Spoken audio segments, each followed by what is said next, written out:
What's up, YouTube? This is Too Raw for TV. Unfortunately, Mr. Top 75 himself, Anthony Davis, will not be suiting up tonight, reportedly against the Indiana Pacers. Um, it was listed in the last game they had just yesterday. It was listed that he was questionable, but he managed to put on his tampon and was able to play, albeit he was pretty much invisible, especially the second half of that game and that loss against the Knicks. But unfortunately, AD is out tonight with a vaginal infection, and when the team needs him, when they're going through this crises right now with the injuries, with the 9-10 record, with their streak of going against opponents that were sub 500 coming to an end. They're going to have to be playing some real teams soon.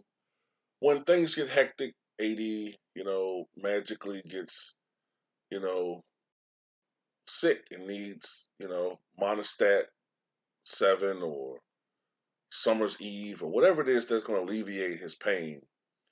Um, he's going to rest comfortably at home while the team needs him. But that's AD, you know. AD is one of those guys that you have, when you're working a job. He's that guy that always you can count on. He can't work more than 2 or 3 weeks at a time. You know what I'm talking about? When you work those types of jobs, it's always this dude that calls out every 2 weeks, and he always calls out on a Monday or a Friday, so you have a 3-day weekend. You know what I'm talking about? That's AD in the NBA version. He he's it's it, Look. I'm surprised that he went this long without missing a game. They're not built like that anymore. They're not built to last. They're not forward tough anymore. These guys. You know, it's interesting, man, because I know different people. Look, I know everybody isn't built like a Larry Bird or a Michael Jordan or Kobe Bryant. I don't think everybody's going to be like that. But the average player that I grew up watching in the NBA or just in sports in general, it was a badge of honor to suit up as much as possible, to be available. I'm gonna tell you something, man. I know a lot of people aren't really into baseball like that anymore, but Cal Ripken, he may not have been the greatest shortstop, like as far as his ability, but he had the greatest availability of any baseball player or any athlete I've ever seen. To I don't think people realize how many games these guys play. They play 162 games a year. They're out there every other day. And for him to have played in 2000, I think it was 832 consecutive games. And for like several years, I think like a 8 year stretch, he played in every inning of every game. He had like a consecutive inning streak. That type of availability, no matter how you feel, there were times when he was hurt. There were times when Cal Ripken was hurt. He was hurt all the time. There were times when he felt like shit. There were times when he had the flu.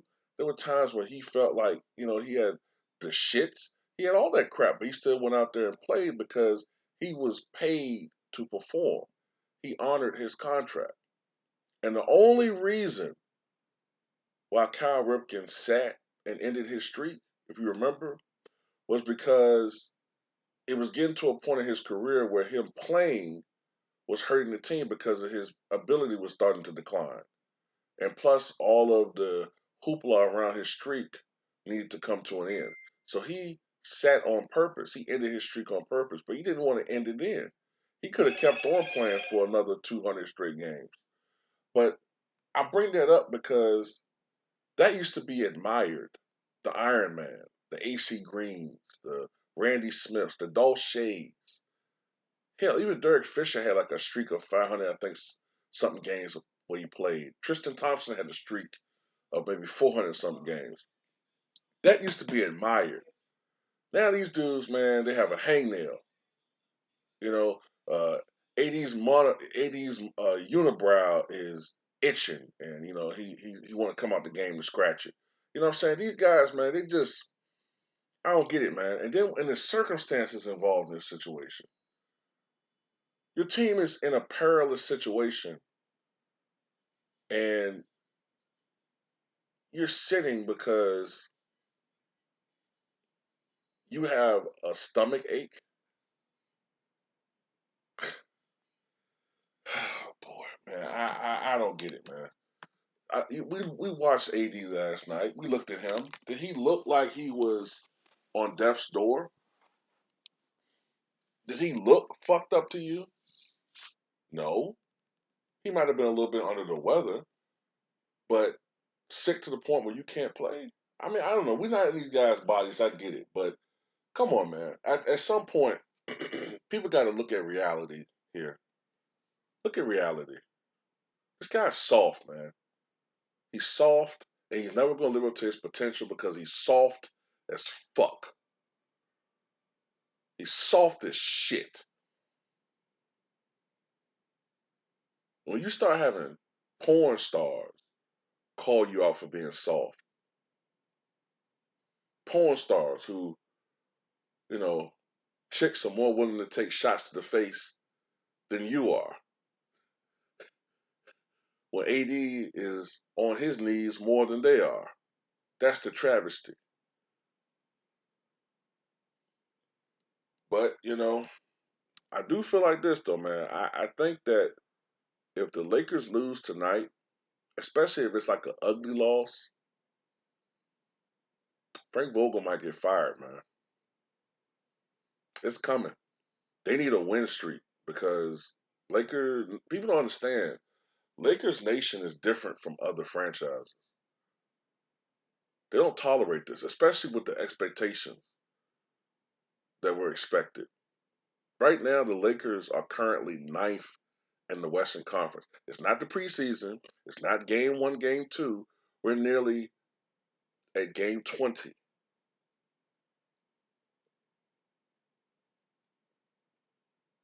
And somebody's like wishing for one of these top teams to have injuries or a dramatic fall off.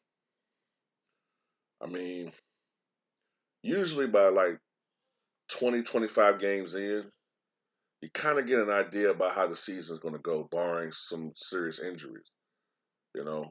But yeah, AD is out because his breasts are tender, and you know he's having female issues. So hopefully, he'll be in a better place soon. But tell me what you guys think.